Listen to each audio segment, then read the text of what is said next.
Okay, so again, good morning. My name is Max Amordeluso. I am the EU lead evangelist for Alexa in Europe. I work in Luxembourg, and I'm here today with a special guest. I'm not going to introduce him yet, but you might know already who he is. I know some of you do. I want to just to set the stage, just to tell you what you can expect from today's session. This session is going to be about sharing the learnings of a professional Alexa Skills developer with you. We're going to build a story that is about games, but it has some learnings about how you leverage those best practices to create good skills, not necessarily only games. Now, the assumption here is that you have some Alexa Skills development experience. We're not going to go through the fundamentals of what a skill is or how a skill works. We'll just concentrate and we'll assume that you have built some Alexa Skills before. Now, these are the three main takeaway lessons that we're going to talk about it today. So the first one, we're going to see some best practices around making a game easy to play but hard to master, meaning that get people to use the game but keep them happy, keep them engaged, keep them wanting to come back for more. Then we're going to show you how Gal brilliantly leveraged providing help for users with regard and monetizing at the same time. And then we'll underscore the importance of observing, measuring, and adapting to the way the human beings speak. Now, let's talk a little bit about Alexa games. Voice games come in a lot of different forms and shapes and types, but there is roughly three main subcategories of voice games. So the first one, we can call them casual games. So these are games that are played quickly. You play by yourself or with your family or with friends. I myself play some of these quickly after work when I want a quick gratification, an easy fix, entertainment fix, and you can play quizzes, you can play sound recognition games, and you name it, right? Second categories, games, helpers, and reference. So these are not necessarily games per se, but these are companion experiences that add something to an already existing game on a different platform. Let's say, for example, Call of Duty. You can play on the platform of your choice, but you can leverage the skill to understand how you can be better.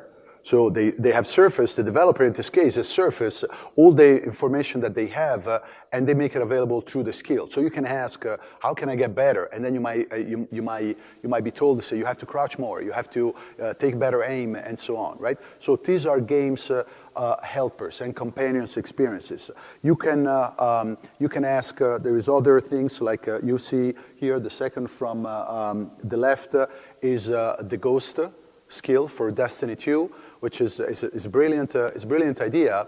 It's basically bringing out from the game into the real world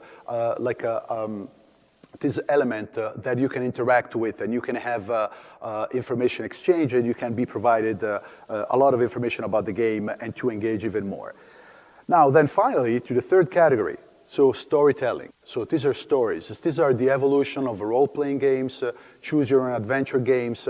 These are those very nicely crafted, if done right, stories that suspend disbelief, that put you into a manner, that put you into an escape room, into a plane, into space, and so on. So these are the big games where you are really teleported there, so where you really feel that you're inside something different. And this is what we're going to talk about mostly.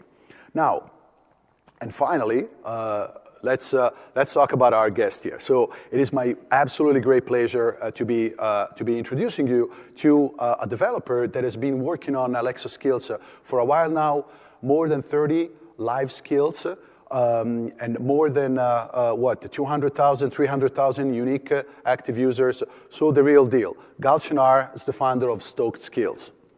Thank you for the intro, Max. So like Max said, my name is Gal. I founded Stoked Skills, and we basically specialize in bringing all sorts of skills to Alexa with a focus on immersive gaming experiences. So a little bit about how I got started in this. Around 2.5 years ago, I went to an Alexa Skills Kit workshop in Boston, and we were introduced into what Alexa was, and we did a little hackathon, and I built a trivia skill with a friend of mine. I went home from that with some ideas, and I built a couple of simple skills, and I sat on that for a couple months, and the usage started to grow, and eventually I got a call from Amazon when they added the developer rewards program that I was starting to earn some money because those skills were getting a lot of usage.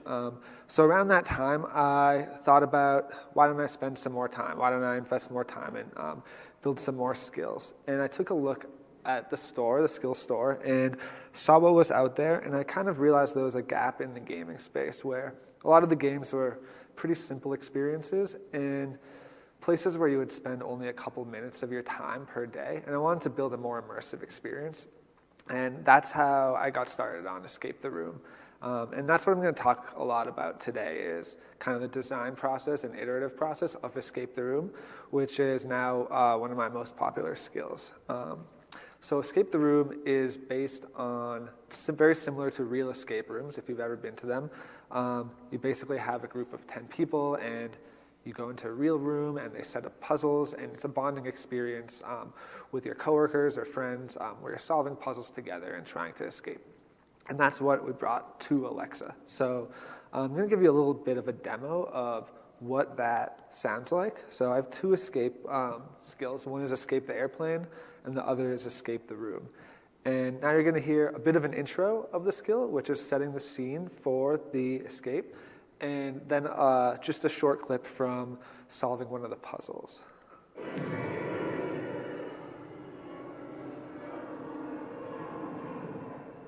The ground beneath you shakes to the constant rumbling of an engine. Slowly opening your eyes, you attempt to focus on objects nearby. You fight against your heavy eyelids, trying to force them to stay open.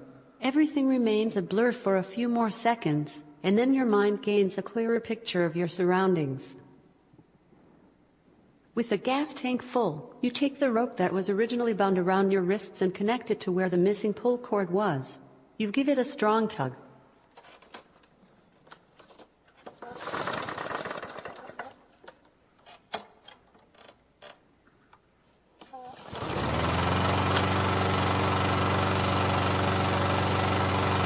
It's running. Power is back on. Nice work.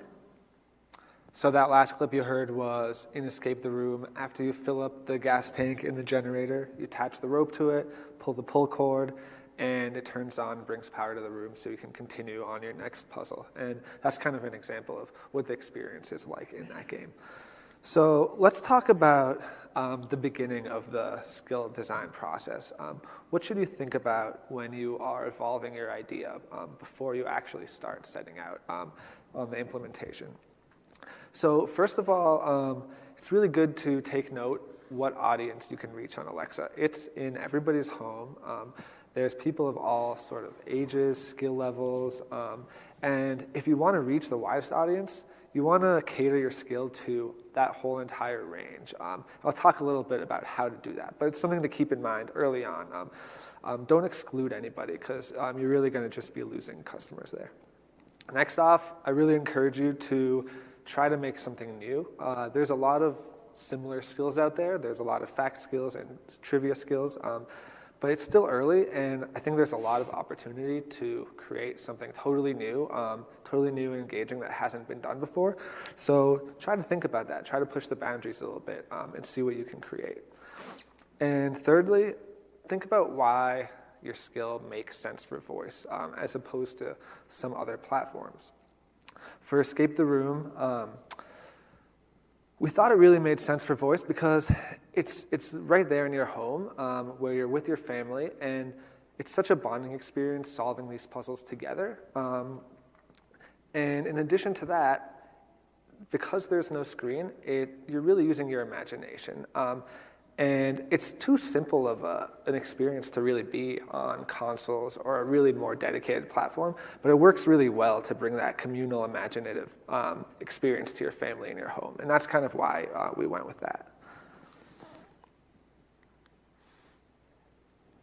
So next up in the design phase, you want to think a little bit about how you want to do the audio. So you can choose to either hire voice actors for your experience or to just use Alexa's voice. And so narration and voice acting might seem like it's the most engaging experience, and it really can be a good fit for certain games and experiences, but it can be quite limiting for you because you really can't have any sort of dynamic content.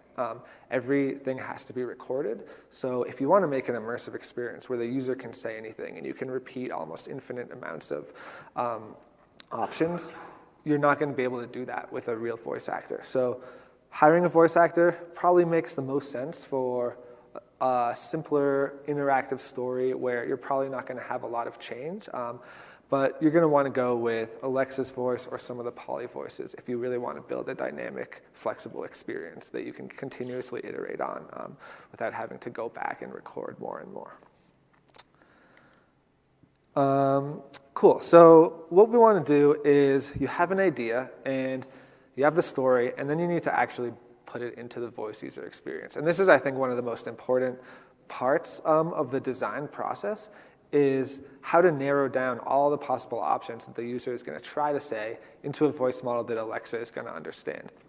Alexa can really, once you start to add too many intents and handle too many utterances, it can really get out of control, and it's going to be confusing for the user. They're not going to know what to say, and it's going to be confusing in your code because you're going to be trying to handle too much, and the voice model is going to start having issues matching all of your intents. So this was a big thing for Escape the Room. Escape the Room was a really open-ended game. We wanted to make it so in an open-ended style. What I mean by that is at every stage, at every prompt that you're given to the user, it asks you, what would you like to do? And then it kind of leaves it open to the user, which makes it much more immersive as opposed to a lot of other games where you're kind of given only a couple options. Like, do you want to go left or right? Or do you want to go into this room or that room? And because of that, we really need to focus on building the voice user experience so that the user can actually interact with it well. And what we did was we broke it down into really 4 main intents. At any time you can do those top 3 things there. You can look around, you can look at objects, and you can use items on objects that you see. And some of those combinations will actually put you in a new state where you're trying to solve a puzzle, like entering a code into a safe or something like that. And so those 3 might seem simple, and it might seem like it's not that open-ended, but it can actually handle, one of those intents can actually handle a ton of different potential things that the user might try to do by adding in a number of sample utterances. So turning the door, pressing a button, or looking at a wall, listening to a tape player, that's all really considered looking at an object and taking an action on an object like that. So in the code for the user, there's really one thing that's happening, but the user can say all these different actions that they want to say naturally to do so. Another thing is try to cut out any fat that you don't really need from your voice model.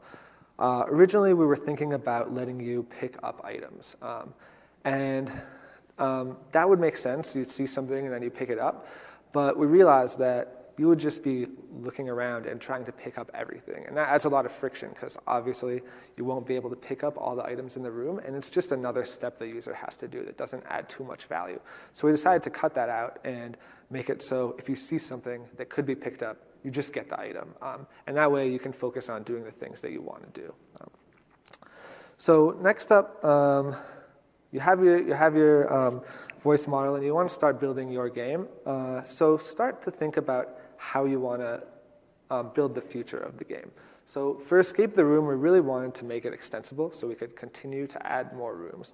And one of the focuses that made this really easy to extend was separating the whole voice user interface from the content of the game. And so what we did to do that was we built out a whole framework that handles all of the interactions. So it handles if you try to use an item that you don't have. It handles if you try to look at something that isn't there. And it handles all of the prompting and things like that. And then we had a separate concept of the content for the rooms where we define all the objects and items, and they just have a couple of methods of what they can do. And then when we want to add new content to the game, we don't have to actually think about the voice user experience. That's already been refined separately. So here's an example of what some of the code looks like for the vent object in one of the rooms. So this is just one example of an object. And you can do two things on objects. You can either look at them, interact with them, which we call inspecting, and you can try to use an item on it. For each of those methods, you're passed in a state. We can modify the state, look at the state a little bit, and decide what text to return to the user. So for example, if the user says, inspect the vent, we can go into this You piece peek of in the code. vent. It looks like it goes pretty far away. The vent is labeled with a company logo. The slogan reads, "The right vents for your needs." What would you like to do? So I don't know if you can read that exactly, but the what would you like to do part, the prompt, isn't actually part of the content for the game. And that's because that's more of the framework. It's part of the voice user experience. That's something we want to iterate on separately from the content. The content should just be there for the game, and we should focus on actually iterating the experience without having to worry about that. And the same thing goes here for how using an item works. You place the robot in the vent and it drives forward to the end. Looks like it needs further instruction to proceed. What would you like to do? So you hear that, the same thing. We're adding on some extra content from the framework itself. So once you have that game, you really need to think about what happens when the user says things. The user is obviously going to say things that you're not going to handle. I'm sure you've all used Alexa devices before, and you always encounter a time when Alexa just doesn't know what you said, and it's a big friction point. And if you can minimize those friction points, your customers are going to really have a much more enjoyable time interacting with your skill. So this was because Escape the Room is so open-ended, a lot of people are having trouble with how to handle that interaction. Originally, we gave you a big intro where we told you how to do everything, and we still saw a lot of reviews where people were having trouble. And so what we realized was there's no context at the beginning of the game. One thing is it's too long. There's a lot of drop-off. People don't want instruction right when they launch their skill. It's just too much overload. And they're not going to remember it because they don't actually know how the skill works yet. So we started moving towards adding in extra additional help to teach you how to play as you start to make mistakes in the game. We give you a little bit of instruction up front, and then whenever you struggle, we give you some more help to teach you. This is how you can actually interact. This is how you can look at your inventory. And we saw some reviews still that said, stop telling me all this stuff. I know how to play. I just messed something up once. So from then we moved towards a experience where we really customize it to the user. So we're tracking how the user is doing in the game. We're tracking how often they're struggling, how well they are succeeding, how many puzzles they're solving, and how often they try to look at an item or hit our fallback intent. And if they only do it once in a while, we're not going to teach them the whole game again. But if they're really struggling a lot up front, we look at that and we customize an experience to teach them how to play. And this is a good way to really handle that whole range of audiences because everybody's going to learn how to use it differently and everyone has a different skill set. So testing is super important, especially before you release your skill. I really encourage you to get people, your family, your friends who haven't seen the skill yet and make them play it, make them use the skill in front of you while you watch them, and take note of when they get frustrated, when they're annoyed, when they're kind of sitting there listening to stuff they already know, when they're confused, and iterate on those because that's really something you're not going to be able to get from any sort of logging later. It's really valuable to see, okay, they're really struggling, they don't want to listen to that, let's tweak it a bit.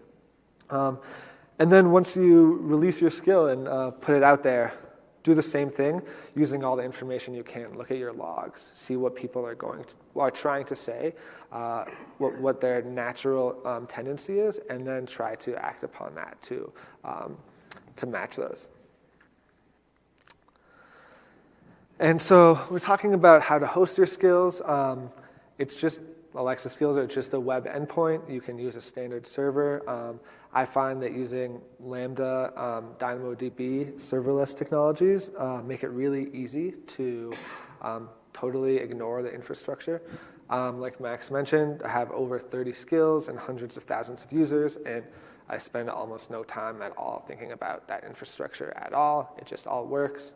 A couple of scaling rules on DynamoDB and pretty much nothing on Lambda, and everything just works. So you can actually focus on what you want to focus on and not the infrastructure at all. So that's definitely a really easy way to set things up, especially since it's built into the Amazon ecosystem. So let's talk a little bit about monetization. You've spent a lot of time building a skill. How can you actually start to earn money from it? There are the dev rewards, which is a nice program, but it doesn't let you have control of how to earn your money. It doesn't let you actually make changes and create a business plan or anything like that. But with in-skill purchases, which were added recently, you can now do that. So that's something that I've implemented in all of my gaming skills, and it's going quite well. And I'll talk a little bit about how that works in Escape the Room. So in Escape the Room, if you've ever been to a real escape room, there's usually a game master that's watching over your game, and they're looking at how you're doing and providing a good experience for you, because as you're struggling, they can give you that hint to push you along. If you're stuck in a puzzle-based game, and you're really going to only have a certain amount of time before you get frustrated, you're not having fun. But if someone can guide you along the way and push you a little bit, and you can actually still solve things yourself, you're going to have a really fun experience. And so I modeled monetization and as a premium experience that's really similar to that, where we actually keep track of every single state that you're in, every single puzzle state you can be in the game. And for each one, we have 3 to 5 different hints that get progressively better until we pretty much tell you the answer. So at any point in the game, any user, no matter how experienced they are, if they have the hints, if they have that premium experience, they're able to play the game at their experience level and still feel like they're solving all the puzzles themselves. And yeah, so once you actually create that, once you create something of value, monetizing it, selling it to the customers is extremely easy. It's super frictionless on Alexa. All they have to say is say yes. They don't have to take out their wallet. They don't have to take out their credit card. So you can really focus, once again, on just creating something of value that your users are going to want. What's important, though, to remember is don't force it on people. Try to make it an optional experience. Try to make it something that they want. They're going to be annoyed if you give it to them right off the bat. In Escape the Room, we offer a free hint. So we don't actually push hints on you right away. We say, if you want a hint, you can ask for one. If you ask for one, you get a free hint. And then if you want to ask for more, then you're kind of offered that experience. So you already know a little bit about what you're going to get. And because of that, I haven't really received any sort of negative reviews about monetization or like trying to earn money off the skills. It's kind of something that people feel like they want and they're willing to pay for. And now I'm going to hand it off to Max to talk a little bit about other options to monetize. Sure, thanks. So with regards of, there you go. So with regards of the options, just to recap, what Gal's doing is that monetizing on providing help to users with his in system. And that's one way, right? But that's one way of implementing this. But you might have a lot of different options, ideas, and you can implement it with a number of tools. In-skills purchasing comes mostly in 3 flavors. And it's in-skills purchasing is one of the options that you have to monetize from your skills. The first one is consumables. So these are purchased in skills items that get depleted. So these are things that get consumed. Think in terms of a game's currency or a potion or a weapon to pass a specific level or extra lives or game hints. This would be one way. So there is a framework there in consumables, very easy to implement, that you can leverage just to get things that get depleted, and they can be purchased again as desired. Another option, the second option within in-skills purchasing is the one-time purchase. So these are things yours to keep. So you purchase them and those are yours to keep. Think in terms of game packs or additional accessories or bonus levels or things that stay with you. So these are things that you have to, as a developer, very important point, these are things you have to maintain. So these are going to get you transactions. These are purchased one time, but you have to maintain it for the lifetime of the skill. So you have to know which one of the pros and cons of these of each one of these systems, because this is how you provide value. You can provide phenomenal value to your users, but of course you have to maintain it to keep providing that value. But this one too is very simple to implement within your skill. We have here, this should be readable enough. It's just a sample JSON. There is a number of sections that have been eliminated for ease of readability, but I just wanted to highlight some of the things here that you have to implement. And right here, for example, this is a description block. Fairly self-explanatory. This is how you add those metadata. They're going to describe your product and what you're selling. In this case, it's a history pack. There's a description. There are very important locations to specify small and large icons, and then example phrases to describe your item. Later on down, there is a block that instructs Alexa what to say to describe and to propose that upsell or that sale option for your customers. Pricing snippets, very important. This is how you set up the price that is going to be executed or that is going to be proposed by Alexa. Now here, I want to pause a second because there are a couple of best practices here. The most important one, you don't specify the price within your skill, meaning that you don't specify how your skill will propose the price of the transactions within the skill. Alexa, the framework, will do that for you because the price will not be the same for each one of your users. So, for example, somebody with a Prime subscription will get a discount on that or might get a discount on that. So you are not going to hard code equivalent your price within the description of your skill. The framework will take care of that. And you get 70% of the transactions on all of these in-skill purchases. And then finally, the final block that you have to implement is a URL to the privacy policy, which is mandatory for this type of skills to be certified. The final and third type is subscription. This is how you offer access to premium features, to premium content for a period of time. And as long for a recurring fee, as long as the user pays, gets access to that. The moment that they stop paying or they uncheck the auto-renew feature, they stop getting the premium content, the premium feature, and so on. So think about in terms of newspaper, recurring content that you might want to have, podcasts, or even game, again. So you can get a subscription to extra questions for a particularly engaging question game, and so on, right? So you're hopefully starting to see some scenarios that you can implement. So to recap, how do you, all the ways that you can make money with Alexa are the in-skills purchasing. We've seen 3 options in there.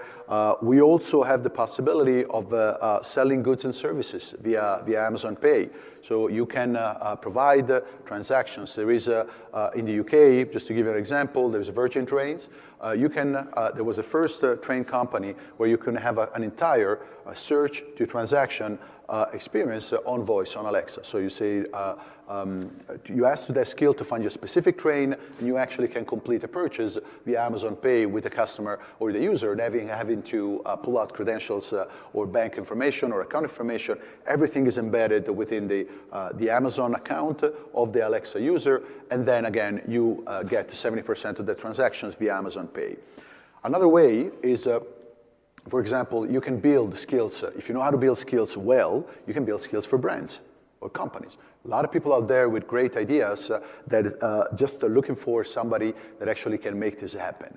And this is another way. Or there is developer rewards that some developers are getting. There is a financial reward program that pays monthly those developers of the most engaging skills used in 8 categories.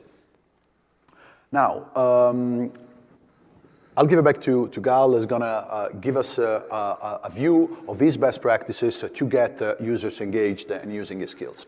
Yeah, so like I said, monetizing is great. And once you've implemented the monetization, how can you actually get more and more users? The more users you'll have, the more money you'll start to get. And engagement is really important. That's a good way to keep users coming back for your skill, keep users spending a longer time, and then in turn, they're going to be more willing to spend some money in your experience. So here's a couple of simple ways that you can add a much more immersive experience to your skills. One is variety. So if your skill is repetitive, if it's a trivia skill and you keep answering questions right or wrong, and you only have one response for that, as soon as the user hears the first word of that response, they're actually going to pretty much know what it's going to say. And that can be like 10 seconds of just waiting for Alexa to say something they already know. It's not really a fun experience. It's not engaging. And it's kind of, at a certain point, you're not going to want to keep interacting with it. So a really simple way is to just have a list of 5, 10, 20 messages for things that are really repetitive, so the user doesn't actually know exactly what they're going to hear. This is a really simple way that I have implemented in one of my skills called Angel Investor. That's a game where you're an investor, and there's all sorts of different companies that come and pitch to you, and you need to negotiate with them, make deals, so you can build out your portfolio. And here's a snippet of code from when a company doesn't take your negotiation, they'll reprompt their original deal. And you can see that little, I don't know if you can read it, but that get random message. It's a really simple function. It'll just return you a random entry from an array. And that way you can just return any sort of list of responses. There's certain frameworks that you can use for Alexa that will already do this for you. You might be able to pass an array into the response builder or something like that. This is something you definitely want to keep in mind if you're going to include any repetition in your skill. Next is sound effects. People say that pictures are worth 1,000 words, but if you can't use pictures, sound effects have almost the same effect. You can convey a ton of context and information in very little time using sound. So you should definitely use this to your advantage. I have 3 examples from some of my skills and how they use sound effects. So in Escape the Room, we use sounds for different puzzles. When you solve puzzles, get things right or wrong. We also use them as part of the puzzle. So here's an example using Morse code. What's this old tape player doing here? You wonder to yourself. It looks like there is already a cassette inside, so you go ahead and click play.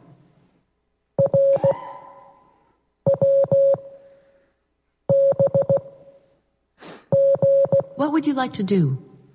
So as you can see, we're using sound as part of the puzzle, part of the experience. Wordplay is a game where you have a 5-letter word that you need to guess. You're only given the first letter of the word, and you guess it, and then you get feedback in the terms of which letters were correct, which letters were in the word but in the wrong location, and which letters are not in the word. And you can imagine telling all that to the user, saying the first letter is right, the second letter is in the wrong spot, but it's in the word, is really slow, and it's not fun. But you can do all of that, give all that information with a couple of sounds, just 5 sounds in a row that represent different actions. So here's what that sounds like. The first letter of your word is T. Please spell out a word to guess next. Is T-H-A-W as your final answer? T-H. Ruh-roh. You have lost a life. 9 lives remaining. Try guessing another word. Cool. And Angel Investor, an investment game, it runs on an event loop. So at any point in time, you are actually kind of asking for what your next thing on your schedule is, what the next event is, and that happens. And so there's 3 of the events are, you can have a company come in to give you a pitch. You can have a company you've already invested in call you up and give you an update on how they're doing. You could earn an achievement as well. And so when each of those things happen, we actually give you a sound effect right up front to set the stage for what you're going to hear. You can really put your mind in the context of what's going to happen next. And so these are 3 sound effects: a door opening, a phone call, and an achievement sound. So you know exactly what to expect next, and you're not using your brain power to really think about that too much.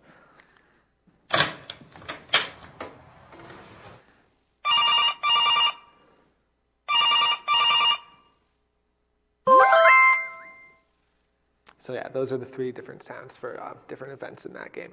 And I'll hand it off to Max to talk a little bit about more engaging features you can add. Yeah, this is a super important point because you're like, think about it in terms, if you want, as a painter of sounds, right? So this is what you have here with these devices, with this experience, is a voice-first paradigm. So things have to work just with voice, just by hearing this feedback. This is the user interface. It's all about that. So what you have, these are extra tools that you have. These sound effects are gonna put you there. Think about describing now the phone rings, and then or even hearing, or versus just hearing the sound of the phone ringing, right? So it's immediate. It's the equivalent. It's the closest thing, as Gal said, to an image for our ears. And now you can also. You should, and I was thinking in the beginning, the first example that he showed from Escape the Room, with my sons, I spent a long time trying to figure out the Morse code, and it was absolutely non-trivial. So that was going to the replayability. But the point here is that you have to modify the sound. You have to use a special effect, and you can also now, with SSML, SSML is a specification that is supported by Alexa Skills, and by Alexa Skills Kit, and enables you to modify the way that Alexa speaks. So you can modify the speed, the pitch, a number of different things just to add that variety that our ears need.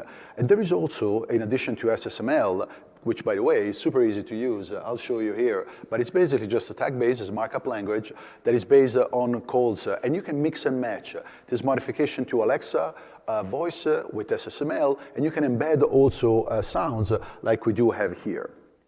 Welcome to Carrefour. You can order a ride or request a fare estimate. Which will it be? This is a super simple example of a mixing and matching when Alexa speaks and something pulled out from the Alexa sound library. So there is a sound library that is very rich, or fairly rich, and it's there. It's free. You don't have to record. You don't have to create your own content. You can just simply use those magical sounds, those sci-fi sounds, those war horde coming down sounds. There is a lot of that you can leverage instead of having to necessarily create it for your own. And now, speaking of getting Alexa to speak differently. So Gal briefly mentioned it earlier, Polly. Let's go back to that question. Should you have Alexa speaking your skill, or recording, or investing the money into a voice actor that actually is going to get that immersion, that atmosphere, that ambience really, really well down to exactly where you want it?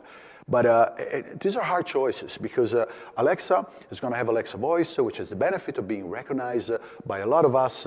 You can relate if you're an Alexa user, and then you can also dynamically echo what the user just said. So you can really have an interactions, right? So think about you're ordering something, and then you get from another human being, and then you get an immediate reprompt of what you just said. With Alexa, if Alexa speaks your skill, interaction model, or if she takes care of the interaction model, you can do that.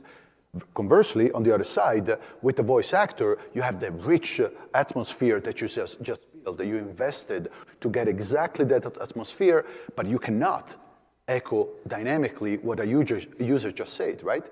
You will have to record that again, which is not possible on real time. In between these two options, you have one different option that is Polly. So Polly gets you. Polly is an AWS service that is a text-to-speech service. So it's a TTS. You basically send out JSON payloads, and this service outputs them as audio. And it supports 27 languages in all the locales all the languages that we support. So basically, you can mix and match again, and you can have that richness that is comparable. You were told, actually, you were given feedback by using Polly that some folks thought that you actually had recorded, that you had a voice actor. People thought that I actually hired a voice actor for the skill because some of them are very realistic. In addition, you can also use this to create different characters. It's really useful. If you have different characters in your skill, you can easily create that with just changing all the voices. Yeah, and some of you, is anybody playing here Yes, Sire? So Yes, Sire is a game. Hear it is out. My lord, welcome back to your domains. We have been expecting you. So this is just a voice. This is a simple tag call. You pass what you want this voice to say. I don't remember. I think it's called Brian. So this is a UK's model voice that you heard it, right? So you get that richness. And Yes Sire, for example, leverages to create a very evocative atmosphere of a medieval manor where you're asked to take some choices. Very engaging game. Welcome back, Captain. Let's set sail and conquer the enemies. Are you ready? Yeah, these are just one code line, one single one. And think about, you have a game that you have multiple voices, you want to mix and match, you want to have dialogues between your characters, you want to narrate the different storylines within your skill. This is how you do it, right, without having to record.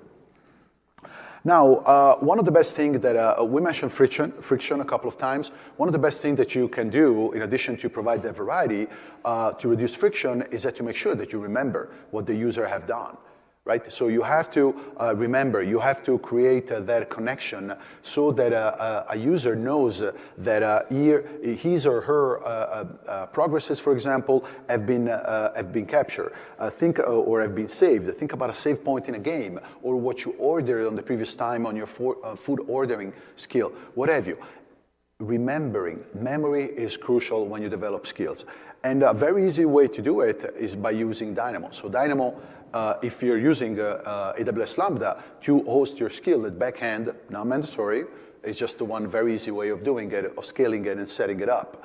But if you use Lambda, then DynamoDB will use the same Identity Access Manager, IAM, from Amazon to truly get you nothing to maintain. You set up a couple of rules, and then it's going to scale up. It's going to be easy to save the session, because a session gets opened when a skill is open, and then gets closed, obviously, when a skill closes. All the data you got to persist with a call to any database, in this case, Dynamo.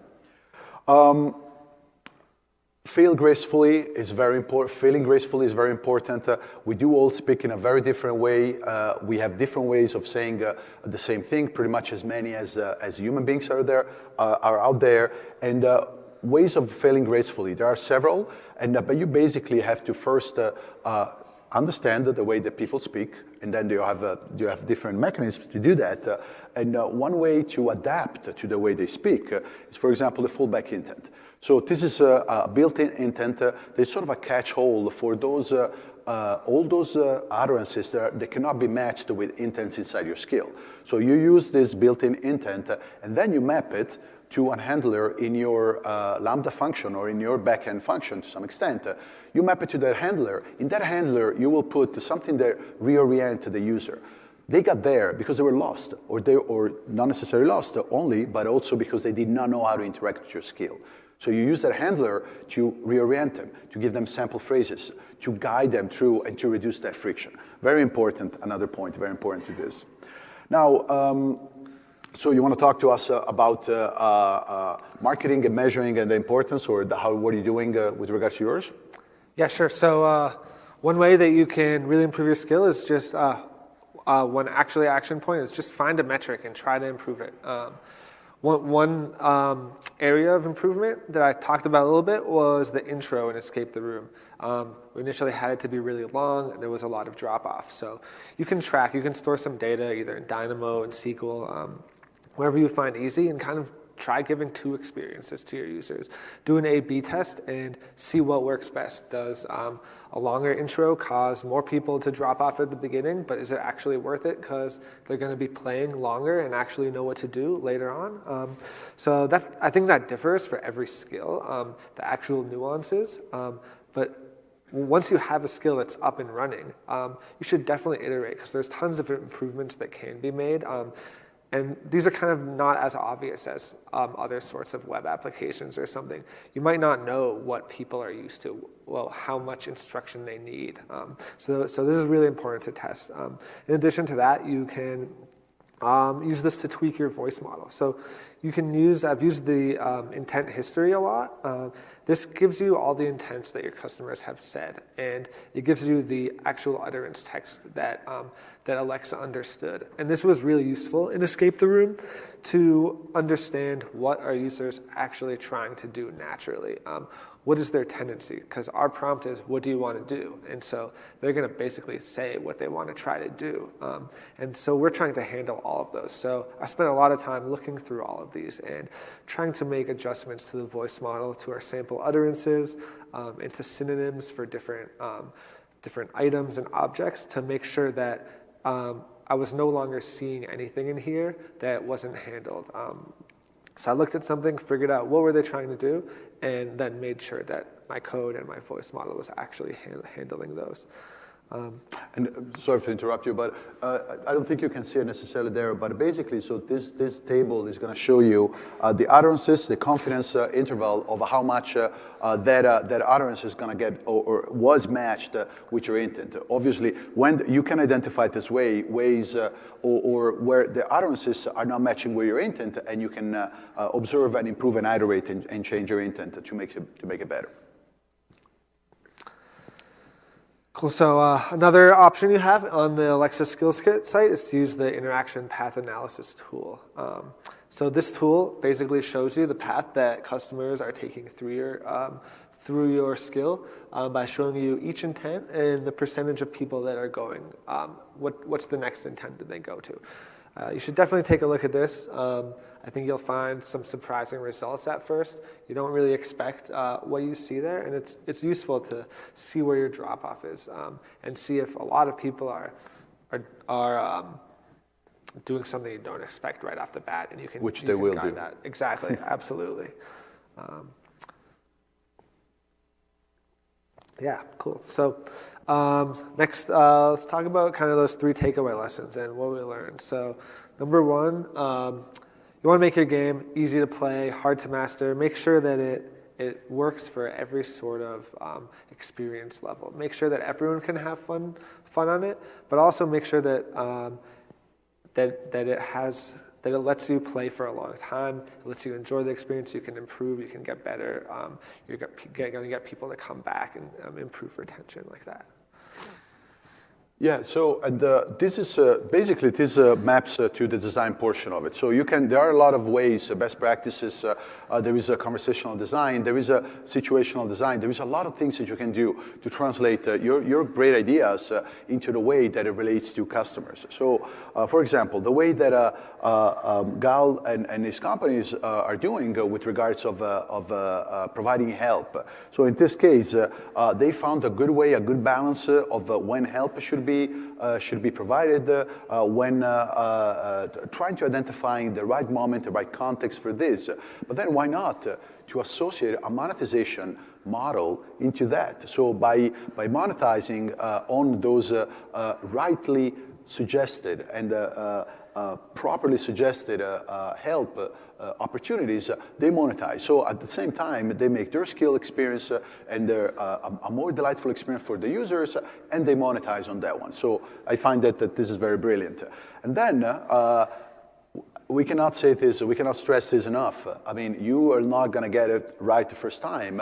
Even if you're the best developer in the world, the best designer in the world, human beings are just different. So the way that I think about things is different than the way that you think about things, and all of you. So the point is exactly to iterate. Yeah, exactly. I just want to drive home that point of iteration. For Escape the Room, when it was originally released, the reviews weren't as great. It was around a 3.3 average, I think. People are struggling with how to interact with the skill and how to actually progress. And over time, I kind of explained all the things that I worked on, whether it's adding variety, engagement, handling all the fallbacks, teaching users how to interact. And now the skill, without actually changing the content itself, it's a 4.6 average review rating, and I think the last 100 average at around 4.8. So you can just make these small changes, make these small tweaks. It's really going to improve that experience. It doesn't actually mean there's a problem with your content. It might just mean that you need to tweak that voice experience to make it work. Absolutely. So then finally, We've gone through a few best practices from Gal's real-world experience. You can make money with ISP. There is different programs. There is a number of tools that enables you to adapt your skill to the way that we speak in the real world, and also remember scale, because it is not out of this world that if you get something something particularly delightful, a fantastic skill, you get featured maybe somewhere, you get an interview anywhere, you might get 100,000 users. So you have to make sure that if you decided to do your backend, whichever way you have decided, account for scales. Because if you build it right, users will come, and they come if you build it right? So leverage analytics, and then I strongly suggest check out Stoked Skills on Amazon.com or any retail site, and just play the game. If you want to know more about the details or have a lot of the sample code or additional information and tutorials, alexa.design/ISP in skills purchasing, that's going to get you there. With that, we thank you very much.